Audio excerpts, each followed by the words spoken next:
Hello दोस्तों, welcome back to my channel. आज का जो वीडियो है इसमें हम बात करेंगे डिजेक्शन एंड ओड, जो कि एस टी कॉलरिज ने लिखी थी पोएम, जो कि 130 लाइन की पोएम है और हम इसको पूरा लाइन बाय लाइन डिस्कस करेंगे। लेकिन पोएम डिस्कस करने से पहले मैं आपको बताना चाहती हूँ, उसका टाइटल डिस्कस करना चाहती हूँ। डिजेक्शन का मतलब, जैसे कि आप जानते हैं, उदासी। जब हम बहुत ज़्यादा डिजेक्टेड रिजेक्टेड फील करते हैं, उदास हो जाते हैं, उसे हम कहते हैं कि हमें डिजेक्शन फील हो रहा है। और ओड, ओड यानी एक लिरिक पोएम की तरह होती है, एक लंबी लिरिक पोएम जिसका कि बहुत ही इलेबोरेट सा एक स्ट्रक्चर होता है। आप एक समझ लीजिए कि एक बहुत ग्रैंड स्केल पे पोएम है। मतलब पोएम अपनी छोटी सी होती है ना, पोएम को बहुत फैंसी कर दीजिए, बहुत शादी की ड्रेस वाला पोएम हो जाए तो वो हो जाएगा हमारा ओड। अब जो ओड है दो तरीके की होती है। पहली होती है पब्लिक ओड, दूसरी होती है प्राइवेट ओड। जो पब्लिक ओड होती है वो सेरेमोनियल ओकेशंस, जैसे कि फ्यूनरल यानी किसी की डेथ हो गई, बर्थडे, कोई स्टेट इवेंट्स, इस तरीके के ओकेशंस पे जो है पब्लिक ओड लिखी जाती है। प्राइवेट ओड्स जो है वो ऑफन सेलिब्रेशंस होते हैं, बहुत ही पर्सनल या सब्जेक्टिव ओकेशंस के, जो बहुत ही आपके प्राइवेट है। वैसे इसमें कि पोएट, जो रोमांटिक पोएट्स थे, इस टाइप की पोएम्स वो लिखा करते थे, जो कि बहुत ही मेडिटेटिव रिफ्लेक्टिव टाइप की पोएम्स हुआ करती थी, कि वो अपने विचार उसमें व्यक्त किया करते थे। इनके अगर कुछ एग्जाम्पल्स दूँ तो Tennyson's odd on death of Duke Wellington जो है, ये हो जाएगी हमारी पब्लिक ओड का एक एग्जाम्पल। और वहीं कीट्स की जो ओड है, ओड टू अ नाइटिंगेल, ये जो है प्राइवेट ओड का एग्जाम्पल हो जाएगा। तो जब हमने ओड समझ लिया, ओड का मीनिंग समझ लिया है, तो डिजेक्शन एंड ओड यानी जब ये पोएट जो है ये बहुत ही ज़्यादा उदास है। क्यों? क्योंकि वो डिजेक्टेड फील कर रहा है। वो क्यों डिजेक्टेड फील कर रहा है? क्योंकि वो जो है सारा हचिंसन को बहुत प्यार करता है, लेकिन सारा हचिंसन जो है वो उन्हें रिस्पॉन्स नहीं दे रही, वो उन्हें वापस प्यार नहीं करती हैं, उन्हें वो उस तरीके से पसंद नहीं है। इस वजह से जो है पोएट का जो है दिल टूट गया है। जो हमारे कॉलरिज, उनका दिल टूट गया और इसीलिए उन्होंने बहुत दुखी होकर ये पोएम लिखी है। और इस वक्त जो है उनके जीवन का वैसे भी सिर्फ ये प्यार वाली चीज़ में उनका वैसे भी उनका जीवन का जो वो जो वक्त था वो बहुत अच्छा वक्त नहीं चल रहा था। वो काफ़ी जगहों से परेशानियों से घिरे हुए थे, तो बहुत वो दुखी थे। और ये पोएम जो असल में जब उन्होंने लिखी थी तो ये 300 लाइन से भी ज़्यादा की थी, और इसमें हर जगह उन्होंने सारा सारा का नाम दिया हुआ था, जिसे कि बाद में पोएम को एडिट करते टाइम सारा की जगह उन्होंने माई लेडी करके हटा दिया है। बहुत बार उन्होंने उसको छुपाने की कोशिश की है, कहीं कहीं किसी और का नाम लिख के, कि एक तरीके से ये दिखाने के लिए कि ये पोएम सारा के लिए नहीं थी, किसी और के लिए थी। अब ये पोएम 300 लाइन की तो थी शुरू में, लेकिन वो क्योंकि उनकी प्राइवेट पोएम थी, बहुत उसमें उनके सारा के साथ जो उन्होंने मोमेंट स्पेंड किए थे वो सारी भी बातें उन्होंने लिखी हुई जो बहुत ही पर्सनल थी। तो जब वो उसकी एडिटिंग करते गए तो उन्होंने वो सारी इन्फॉर्मेशन जो है वो हटा दी, और फाइनली जो हमारी 139 लाइन्स की जो पोएम बची है, ये सभी लोगों को एक्चुअली में आप देखेंगे तो ये उनके पर्सनल दर्द, उनके प्राइवेट दर्द पे लिखी हुई पोएम है। तो किसी के दुख सुनने में दूसरों को क्यों मज़ा आएगा? लेकिन क्योंकि जब उन्होंने उसकी इतनी एडिटिंग कर दी और उसमें से सारी वो प्राइवेट चीज़ें हटा दी, तो हर कोई जो है, जो कहते हैं कि एक पूरा जो जनता है, जो पब्लिक है, वो उस पोएम से अपने आप को रिलेट कर पाए, और इसीलिए ये पोएम जो है काफ़ी फेमस हुई और लोगों को पसंद आई। ये जो पोएम है टोटल 8 पार्ट्स में डिवाइडेड है। अलग अलग एक सेम नंबर ऑफ पार्ट्स नहीं है, जैसे कि 4 लाइन ऐसे 8 पार्ट नहीं है, कुछ भी ऊपर नीचे थोड़ा बहुत, एक मतलब इस तरीके से उन्होंने पोएम अनइक्वल पार्ट्स में डिवाइड की हुई है।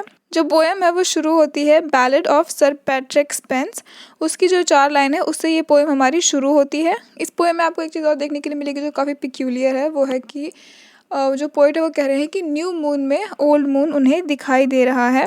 तो ये जो है ऐसा माना जाता है कि जब ऐसा दिखता है इसका मतलब है कि बहुत बड़ा, बहुत भयंकर तूफान आने वाला है।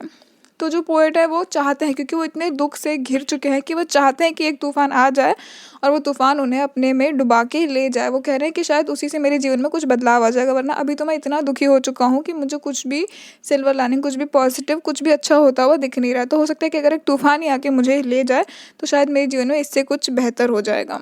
ये एक ऑटोबायोग्राफिकल पोएम भी है एक तरीके से, क्योंकि अपने जीवन में जो जो चीज़ें हो रही थी वो उसे कन्फेस कर रही है। ये काइंड ऑफ कन्फेशनल पोएम भी है, क्योंकि जो भी उन्हें दुख है, दर्द है, वो सब चीज़ें वो कन्फेस करते जा रहे हैं। जो पूरी की पूरी पोएम है वो सिर्फ अपनी इंटेंस फीलिंग, अपने दुख, अपने दर्द को वो व्यक्त कर रहे हैं, कि उनको जो जो चीज़ें बुरी लग रही हैं, जो गलत लग रही हैं, जो उनके साथ बुरा हो रहा है, उसके बारे में वो पूरी पोएम में बता रहे हैं। फिर आगे बढ़ते बढ़ते वो एंड में, बाय द एंड, वो कहते हैं कि जो सारा हचिंसन है वो उनको विश करते हैं कि चलो ठीक है, भले मैं खुश ना रह सकूँ तो क्या हुआ, लेकिन तुम जो इतनी प्योर हो, तुम्हारा दिल जो इतना साफ़ है, भगवान तुम्हें कभी कोई दुख ना दे, तुम्हें कोई परेशानी ना हो। इस तरीके से करते करते हमारी पोएम जो एंड होती है। तो मैंने इसके बारे में आपको पूरा बता दिया कि कैसे, कब, क्या लिखी गई थी, जो सब कुछ है वो मैंने आपको बता दिया। हम लोग अब सीधे जो है पोएम के डिस्कशन पे आगे बढ़ते हैं। उसके पहले मैं याद दिला दूँ वापस कि एज़ यूजुअल जो है सारे नोट्स की लिंक डिस्क्रिप्शन में है, जहाँ जहाँ से मुझे लाइन बाय लाइन डिस्क्रिप्शन वगैरह मिला है, मीनिंग्स मिले हैं, वो सारे मैंने दिए हुए हैं। इसके अलावा इग्नू की बुक्स में भी काफ़ी अच्छे से उन्होंने एक्सप्लेन किया हुआ है हर लाइक स्टैंजा वाइज मीनिंग, तो अगर आप वहाँ से भी चाहो तो उसको रेफ़र कर सकते हैं। तो हम बिना किसी तरीके ये पोएम शुरू करेंगे। और एक और चीज़ कि क्योंकि ये ज़्यादा लंबा हो जाता वीडियो, इसीलिए मैंने इसको 2 पार्ट्स में डिवाइड किया हुआ है। तो अगर आप दोनों पार्ट कवर कर लेंगे तो आपकी पूरी पोएम जो अच्छे से कवर हो जाएगी। Well, if the bard was weather-wise, who made the grand old ballad of Sir Patrick Spens, this night so tranquil will not go hence, unroused by winds that ply a busier trade। ये चारों line मैंने एक साथ इसलिए बोली क्योंकि ये चारों लाइन जो है उठाई गई है एक दूसरी पोएम से, जो कि है ballad of sir Patrick Spence. उनके बैलड से ये उठाई गई है चारों लाइन, इसलिए मैंने उनको एक साथ रीड किया पूरा का पूरा। तो इसको थोड़ा हम समझने की कोशिश करें तो बार्ड जो है वो है जिसने पोएम लिखी है, जिसने ये ballad of sir Patrick Spence जो है पूरी पोएम लिखी है। और जहाँ पे जो उन्होंने लिखा है वेदर वाइज यानी कि वेदर के हिसाब से जो इंसान बहुत होशियार है, जैसे कि पता है कि कब तूफान आने वाला है। तो ये जो आदमी इसे पहले से पता था कि तूफान कब आएगा, वो उसकी बात कर रहे हैं। तो हम इसे आगे समझते हैं कि जो स्पीकर है वो जो सर पैट्रिक है उनकी बात कर रहा है, क्योंकि जो सर पैट्रिक है इन्हें पता चल रहा था पहले से कि मौसम कब ख़राब होने वाला है। और जैसे ही वो ये कहते थे कि अब ये मौसम ख़राब होगा, तभी से मौसम ख़राब होना शुरू हो जाता, तूफ़ान आने लगते थे। तो अब पोएट क्योंकि चाहता है कि उनके जीवन में भी तूफ़ान आ जाए, वो चाहते हैं कि तूफ़ान आके उन्हें हिला दे, झकझोर के रख दे। इसीलिए जो है जो हमारे पोएट हैं वो सर पैट्रिक से हमारी पोएम शुरू कर रहे हैं, क्योंकि वो भी चाहते हैं कि तूफ़ान उनके जीवन में आ जाए। जो वो कह रहे हैं कि this night so tranquil now, tranquil यानी जो बहुत शांत होता है, बहुत ही ज़्यादा खामोश जो होता है वो। तो कह रहे हैं कि ये रात जो है ये बहुत ही ज़्यादा खामोश है। अनराउज्ड बाय विंड्स, राउज होना यानी मचल जाना, अनराउज यानी जो बहुत ही शांत बैठा हुआ है, ना हवाएं हैं वो भी कुछ नहीं कर रही हैं, हवाएं भी जो है वो बस ऐसे ही पड़ी हुई हैं। Then those which mould your cloud in lazy flakes और the dull sobbing draft that moans and rakes. तो यहाँ पे जो बिजियर ट्रेड की बात की गई है, इस वो बोल रहे हैं कि जो बहुत जो ज़ोरों ज़ोरों से आंधी वाली हवाएं चलती है, वैसी हवाओं को चलना चाहिए, बट वैसी हवाएं चल नहीं रही। उसकी जगह क्या चल रहा है, डल सॉबिंग यानी जो सिसकते, जो रोते रोते हम ऐसे करते हैं, वैसी वाली हवाएं चल रही हैं, जो कि बहुत अजीब से ऐसी लाइक हल्की हल्की आवाज़ें निकाल रही, बस ऐसी बोरिंग सी हवा चल रही है, कुछ भी तूफान नहीं आ रहा है। लेजी फ्लेक्स भी इसी पे समझ में आ रहा है, इस लाइक सारे वर्ड समझ में आ रहा है कि जो हवा भी बहुत बहुत नॉर्मल सा मौसम हो रहा है। Upon the strings of the Aeolian lute, which better far were mute। Aeolian जिसकी वो बात कर रहे हैं, असल में एओलियन जो है वो भगवान है विंड के, लेकिन जो ग्रीक गॉड है विंड के, लेकिन असल में एओलियन जो है एक म्यूज़िकल इंस्ट्रूमेंट भी है, जो कि हवा के हेल्प से ही बजाया जाता है। I am pronouncing it like aeolian, हो सकता है इसका प्रोनाउंसिएशन कुछ और है। अगर आपको सही प्रोनाउंसिएशन मिले तो मुझे कमेंट सेक्शन में ज़रूर बताइएगा। अभी मुझे जैसे मिला मैं वैसे ही बता रही हूँ, तो आपको लाइन समझ में आ गई होंगी आई होप। हम आगे वाली लाइन्स पे पढ़ते हैं। For low the new moon winter bright and over spread with Phantom light. अब वो कह रहे हैं लो, जैसे हम कहते हैं ना लो एंड बिहोल्ड यानी लो, अब देखो। कह रहे कि जो नया चांद है वो ठंडी की जो रात है उसमें नया चांद जो है वो बाहर आ गया है। फैंटम का मतलब होता है, अगर लिटरली ट्रांसलेट करेंगे तो फैंटम मतलब गोस्ट, तो जैसे कि भूत की तरह वो फैल गया है। With swimming Phantom light over spread but rimmed and circle by a silver thread. अब ऐसा है कि बाकी पूरा तो वो काला है, जो चांद है वो काला है, लेकिन रिम्ड यानी उसके जो आसपास के किनारे होते हैं वहाँ पे सिल्वर कलर के थ्रेड से एक सर्कल टाइप का बन गया है। तो इसका मतलब क्या हुआ कि जो न्यू मून की गोद में पुराना मून है, उसका मतलब जैसे मैंने बताया था कि मून का सिंबल से ये लोग बताते थे कि अब तूफान आएगा। जब भी ऐसा होता है इसका मतलब होता है कि तूफान आएगा।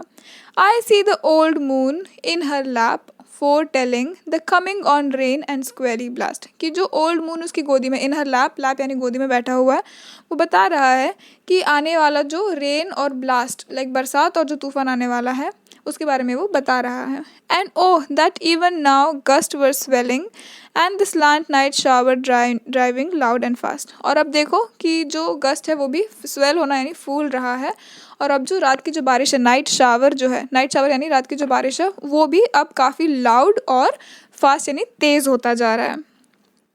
तो अब हम आगे बढ़ेंगे तो हमें पता चलेगा कि ये क्यों हमें इन सब चीज़ों के बारे में बता रहा है। These sounds which oft have raised me while they awed and sent my soul abroad. अब वो क्या कह रहा है कि ये आवाज़ें, ये जो आवाज़ें, दोज साउंड्स विच ऑफ यानी ऑफन, ऑफन का शॉर्ट फॉर्म ऑफ, जो कि हमेशा पहले जो है मुझे एकदम से रेज यानी जगा देती थी, खड़ा कर देती थी। वाइल दे ऑव में हो जाना यानी हम किसी चीज़ से बहुत इम्प्रेस हो जाते हैं। और वो बोल रहा है कि डर के मारे मेरी जो सोल है मेरे शरीर से निकल जाती थी, मतलब बोलते हैं हम किसी से इतना डर जाते हैं कि हमारी आत्मा हमारा शरीर छोड़ के चलेगी, वैसा। तो ये जो आवाज़ें हैं, जो तूफान की आवाज़ें, पहले मुझे उनसे इतना डर लगता था कि जैसे मेरी आत्मा शरीर छोड़ के निकल जाती थी। Might now perhaps their wonted impulse give, might startle this dull pain and make it move and live. लेकिन अब, पहले मुझे जिन आवाज़ों से, जिन तूफानों से इतना डर लग रहा था, लगा करता था, माइट नाउ परहैप्स, लेकिन अब शायद मुझको कोई फ़र्क नहीं पड़ेगा इससे, हो सकता है, बल्कि might startle this dull pain, startle करना यानी किसी को एकदम से जगा देना।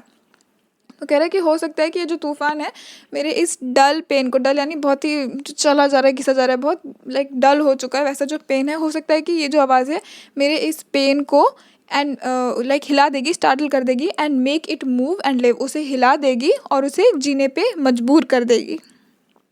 तो अब सोचिए कि जो स्पीकर है वो चाह रहा है कि तूफ़ान आए और जिससे हो सकता है कि उसकी जो डलनेस है, जो डिजेक्शन वाली फीलिंग है, वो ख़त्म हो जाए। तो ऐसा क्या बुरा हो गया उसके जीवन में। अब वो आगे बता रहा है कि a grief without a pang void dark and drear. वो क्या कह रहा है कि अब मुझे सिर्फ दुख है, लाइक दुख भी ऐसा है कि ऐसा नहीं है कि बहुत बड़ा कुछ दुख हो गया, मतलब ऐसा हो गया कि अब मुझे फ़र्क ही नहीं पड़ता है। तो कभी जब आपको फीलिंग्स, जब इमोशंस होते हैं, जब आप कुछ होता है तो आपको लगता है कि चलो मुझे बुरा लग रहा है, मुझे गुस्सा आ रहा है, मुझे फ्रस्ट्रेशन हो रहा है, मुझे एंजाइटी हो रही है। लेकिन अब वो क्या हो गया कि इन सब चीज़ों से भी वो एक लेवल आगे चला गया, उसको इतना ज़्यादा दुख मिल चुका है कि अब उसे फ़र्क ही नहीं पड़ता है। लाइक जब हम कुछ फील करना ही बंद कर देते हैं, वो उस स्टेज पे पहुंच गया है। Without a pang void, void यानी खालीपन, डार्क, ड्रेयर, ड्रेयर करना भी यानी जो बहुत, जिस चीज़ से हमें डर लगता है वैसा। तो ये सारी चीज़ें तो ख़त्म ही हो गई हैं, क्योंकि अब वो कॉन्स्टेंट स्टेट ऑफ डिप्रेशन में चला गया है कि अब उसको बाकी चीज़ों से फ़र्क नहीं पड़ता है। अ स्टिफल ड्राउजी अनइम्पैशन ग्रीफ, जो ग्रीफ भी है, उसका जो दुख है, उसमें कोई पैशन नहीं रह गया। वरना कोई भी चीज़, कोई भी भावना, कोई भी इमोशन जब हम फील करते हैं तो हमें कोई ना कोई भावना उसके साथ में जुड़ी थी, बहुत पैशन से। हम कोई भी गुस्सा आता है तो बहुत पैशन से गुस्सा आता है, प्यार होता है तो बहुत पैशन से प्यार होता है। लेकिन अभी जो है, जो ग्रीफ जो उसके मन में हो गई है, जो दुख हो गया है, उसमें कोई पैशन नहीं है। Which finds no natural outlet no relief, उसका जो दुख है, इसके पास बाहर निकलने के लिए कोई भी नेचुरल आउटलेट नहीं है, यानी बाहर निकलने का कोई भी ज़रिया नहीं है। नो रिलीफ, उसको सुकून मिलने के लिए भी कोई तरीका नहीं है। इन वर्ड और साई और टीयर, मोस्टली जो पोएट है तो वो क्या करेगा, वो शब्दों से अपना दुख बयान करेगा, सही है। तो वो कह रहा है कि उसके पास कोई भी रिलीफ का तरीका नहीं है, ना शब्दों में साई यानी आ भरना, और टीयर, टीयर यानी आंसू, इनमें से कोई भी उसको रिलीफ का रास्ता नहीं है। अब यहाँ पे देखिए नेक्स्ट लाइन में ओ लेडी, जहाँ पे इन्होंने ओ लेडी लिखा है, असल में यहाँ पे पहले सारा का नाम दिया गया था, लेकिन बाद में जब पोएम, तो उन्होंने सारा का नाम हटा के वहाँ पे ओ लेडी डाल दिया, ताकि जो पोएम है ये उतनी पर्सनलाइज्ड, जो ओड है ये उतनी पर्सनलाइज्ड ना रह जाए। ओ lady, in this wan and heartless mood, to other thoughts by yonder throstle wood। तो इन दो लाइन में जो हमने दो वर्ड्स देखे, जिनका मतलब हम जानते हैं। थ्रॉस्टल यानी एक बर्ड है, एक पक्षी है जो गाना गाता है, और वुड जो यहाँ पे लिखा हुआ है, इसका मतलब होता है किसी को परसुएट करना, किसी को मनाना, या थोड़ा एक फोर्स करना कि तुम मेरी बात मान जाओ, इस तरीके से। तो वो कह रहा है कि O lady in this wan, wan यानी बहुत वीक, कमज़ोर सा। तो जो मेरा जो दिल है ये बहुत कमज़ोर होता जा रहा है, और ये इधर उधर इसका जो ध्यान है भटक रहा है। ऑल दिस लॉन्ग ईव सो बामी एंड सीरीन, जो बहुत ही लंबी, लॉन्ग इवनिंग जो है, ईव बहुत ही लंबी सी ये खींची चली जा रही है, और सीरीन यानी बहुत शांत है। Have I been gazing on the western sky and its peculiar tint of yellow green. तो मैं जो पूरा ये शाम था, मैंने क्या किया, बस मैं तुम्हारे बारे में सोच रहा था, और इसीलिए मैं जो है पूरी शाम बस यहाँ बैठ के ये येलो और ग्रीन, जो पीला हरा जो आसमान है, इसको बदलते हुए मैं यहाँ बैठे बैठे बस आसमान को ही देख रहा था, क्योंकि वो उसको बहुत मिस कर रहे हैं सारा चिंसन को। तो वो इसीलिए बस वहाँ उन्होंने पूरा वक्त वैसे ही उसकी याद में वहाँ बैठे बैठे आसमान को देखते हुए गुजार दिया।